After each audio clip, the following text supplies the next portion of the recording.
One of those traps that a lot of people nowadays, especially, I've seen an increase in this spiritual seeking in drug abuse. These, what are they, DMTs and mushrooms, all of these things, which actually I think they're seeking something more than a spiritual awakening with it. And that's my own feeling. I'm not against those people that want to journey down that path. I say be very careful with what you do. I say whenever we induce our mind with something beyond what we are, we're subject to Uh, it. yeah, So, yes, that's a trap that a lot of young people are in right now. And I did it when I was young. I don't agree with it now. I don't judge people. But however, what I see with those type of spiritual journeys, those spiritual awakenings bring on a lot of turmoils and troubles. What are your thoughts about these enhanced awakening spiritual journeys? yeah. Well, there's two aspects to what you've just been describing that I'd like to comment on. Um, so the first is that if you have what some people would describe as a spiritual experience as a result of taking this drug or that drug, um, I would point out that having any kind of perceptual experience, whether it's an extrasensory perception, a hallucinatory kind of perception, or an ordinary sensory perception. Well, the ordinary ones, of course, we would say, they're not spiritual perceptions. But many people make the mistake of thinking if I can take a drug and have some extrasensory perception experience, um, then that's going to help my spiritual awakening. That's a mistake because even a perception beyond our normal five senses is a perception of something. Who's experiencing the perception? Who's the perceiver? Ah, I, the real me, the observing awareness, is perceiving this whatever I'm experiencing because I've just taken this drug or that drug, this mushroom or that mushroom.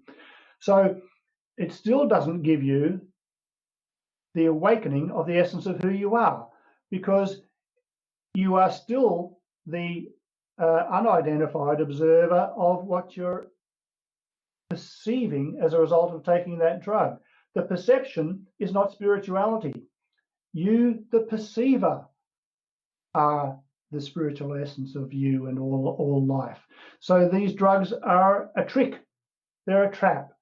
Those they may be fascinating, some of those experiences that people have in those ways. But I would agree with you, Ed. Certainly, that there's no judgment involved in anybody who's exploring them. But B, I would just encourage people to consider whether they are truly going to give them what they really want, which is the essence of who they are. And those experiences cannot, because who you truly are is the observer of what you perceive, not some fascinating thing that you perceive. Now, the other aspect, Yes. Ed, that I'd like to comment on about your question, about people going to drugs in the first place. You'll remember, Ed, that there's a section in the book, chapter 3, where I talk about different ways that people they try to avoid the thoughts that are troubling them.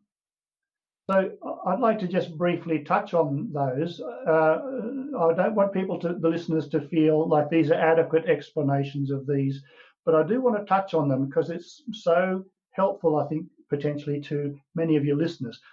When we feel unhappy with life in any way at all, we tend to try to distract ourselves from our thoughts. Then we feel better for while we're distracted. So I describe in the book 3 very common ways that people try to distract themselves from their thoughts. 3 ways that don't ultimately work. One is that we try to distract ourselves with a diversion. So this would include hobbies or shopping or surfing the web or taking drugs, all sorts of things. Compulsive sexual activities, people get caught up in all of that as a way of escaping having to be there with their thoughts. Those things don't work because, I should say, momentarily they work because they do distract us from our thoughts, but inevitably, sooner or later, our thoughts rush in again when that activity is finished. So these things don't work ultimately as solutions to the problem of our troubling thoughts. The second thing that people try to deal with their thoughts is they try to stop them or suppress the thoughts that pop up that make them feel uncomfortable or unhappy. But you can't push away a thought. The more hard you try to push away a thought, the more persistent it is in popping up. And you'll remember, Ed, I give a little example in the book based on some studies that have been done about this, suppressing thoughts, to show that the more you try to suppress them, the more likely they are to arise. So your listeners could try this after that they listen to the interview, and that is that if they give themselves 10 seconds to try to not think about something in particular. In the book, I used the example of a yellow car. Try now for 10 seconds to not think about a yellow car. So then they count off the 10 seconds trying to think about anything else but a yellow car, but they can't. The thought about yellow car pops up, pops up, pops up. So it doesn't work. And the third thing that people try, this will be very surprising to many of your listeners, people try to deal with troubling thoughts by focusing only on the positive thoughts, the good thoughts. It sounds logical enough, and momentarily, certainly it feels better to think a happy thought or a good thought than a bad thought or an unhappy thought. But ultimately it doesn't work because good only exists in relation to bad in the conceptual mind. So if your conceptual mind, your resolve is to, I'm only going to think good thoughts, you'll be fearing all the time that you're doing that, any thought that might be popping up that your mind would label bad. And if you think about, I've got certain good things in my life, I'm going to focus on those. That's problematic, nevertheless, because you're still there. If you're emphasizing these three things I really love about my life, then you're going to fear anything that might pop up or any person or situation that might threaten to take away or reduce those things in your life that you think are so good. So good doesn't exist in the conceptual mind without bad being lurking in the background or sometimes attacking you at the same time. Those three methods don't work. And as we've already touched on, the thing that does work, perhaps the surprising thing, instead of trying to run away from the thoughts that trouble us, if we look at them and go through the processes I describe in the book, simple ways of noticing that there's no way that we can know for certain that that thought is true. That is the solution that works.